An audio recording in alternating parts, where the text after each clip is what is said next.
타마코 데스. よろしくお願いいたします、お嬢様. 아가씨 일과는 간단해. 뒷동산에 산책 가거나 나리마님하고 낭독 연습하거나.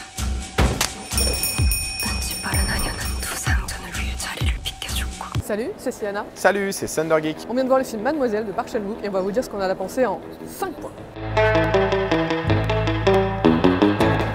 Point numéro 1, l'histoire. Alors, moi je l'ai trouvée hyper bien écrite. On va pas trop en dire, mais il y a énormément de retournements de situation. Le film il dure 2h20, ou même 2h25 je crois, et on s'ennuie pas une seconde. Effectivement, l'histoire est extrêmement bien écrite. Moi, ce que je retiendrai surtout, c'est les relations entre les personnages et tous les liens qui se tissent. C'est écrit avec brio. Point numéro 2, les acteurs et les personnages. Donc pour moi, les 3 acteurs principaux sont impeccables, les rôles secondaires aussi, ce qui rend même les personnages attachants, enfin au moins 2. Et on peut dire qu'ils ont vraiment donné leur personne dans ces rôles très physiques. Effectivement, les acteurs sont l'une des grandes forces du film. Moi, c'est surtout les personnages qu'ils incarnent qui m'ont marqué. Une mention spéciale aux 2 actrices principales et également au vieil oncle. Point numéro 3, la réalisation.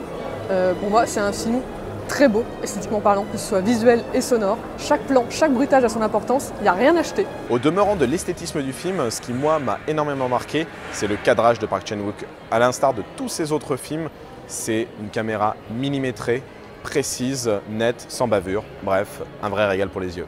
Point numéro 4, la musique. Là encore, comme tout le reste du film, on touche à la quasi-perfection.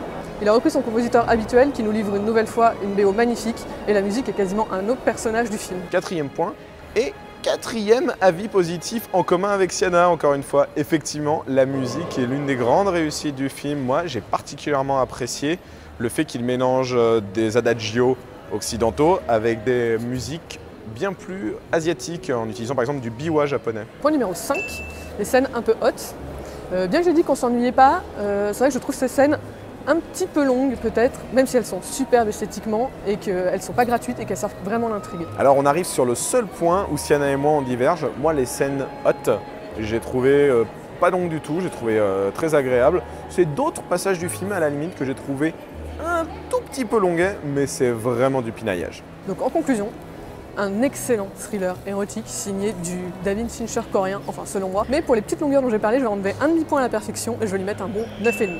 En conclusion, le nouveau film de Park Chan-wook est une tuerie sans nom. C'est l'un des meilleurs films de cette année. Je conseille à tout le monde d'aller le voir. Il n'atteint pas encore le niveau de Oldboy qui pour moi est son meilleur film. Donc il est un peu en deçà. C'est pour ça que je ne lui mettrai pas 10, mais 9 sur 10. Et j'ai envie de conclure en disant vive les films coréens quoi.